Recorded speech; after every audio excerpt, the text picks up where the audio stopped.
নমস্কার, সবাইকে জানাচ্ছি ওয়েলকাম। আশা করছি সবাই খুব ভালো আছেন। অলরেডি আমাদের চেম্বার কিন্তু নেওয়া হয়ে গেছে, তো সেটার ভিডিও কিন্তু আমি ফেসবুকে পোস্ট করেছিলাম। আশা করি আপনারা সবাই দেখেছেন। আর যারা যারা এখনো দেখেননি তারা অবশ্যই দেখে নেবেন যে আমাদের চেম্বার নেওয়া হয়েছে মধ্যমগ্রাম চৌমাথার কাছাকাছি বিজয়নগর 2 নম্বর গেট। যারা যারা অফলাইন প্রেডিকশন করাতে চাইছিলেন, মানে অফলাইনে ভিজিট করতে চাইছিলেন, তারা আসতে পারবেন এবার থেকে। তো আজকের ভিডিওটা যে টপিকে করা সেটা বেসিক্যালি হচ্ছে আমরা সিরিজ করছিলাম, অর্থাৎ আমরা একটা সিরিজে ছিলাম যেটা হচ্ছে ইষ্টদেব সিরিজ। তো আজকে আলোচনা করব বৃশ্চিক লগ্ন এবং মীন লগ্ন। তো বৃশ্চিক লগ্ন সাপেক্ষে পঞ্চম ঘর পড়ছে মীন রাশি।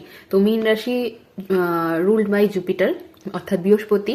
আর তার জন্য আমরা ধনুর লগ্নের যে আলোচনা করেছিলাম সেখানেও আমরা নারায়ণ, রাম অথবা শ্রীকৃষ্ণ অর্থাৎ নারায়ণের যে কোনো অবতারের কথা বলেছি।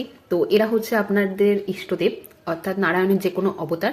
এবং মীন লগ্ন সাপেক্ষে শিব অর্থাৎ আমাদের যে মহাদেব, তার আরাধনা করতে পারেন, তার মন্ত্রপাঠ, তার পুজো অর্চনা করা, সোমবার করে তার ব্রত করা, বা শ্রাবণ মাসে যে চৈত্র মাসে আমরা ব্রত মেনে থাকি সেগুলো করতে পারেন। এগুলো কিন্তু আপনাদের জন্য ভীষণ বেনিফিশিয়াল হিসেবে কাজ করবে। তো বাকি রইল এখন মকর রাশি এবং মকর লগ্ন এবং কুম্ভ লগ্ন। নেক্সট ভিডিওতে আলোচনা করব লাস্ট এই দুটো লগ্নের ইষ্টদেব কে কে। সবাই ভালো থাকবেন, সুস্থ থাকবেন। দেখা হচ্ছে সবার সাথে নতুন ভিডিওতে।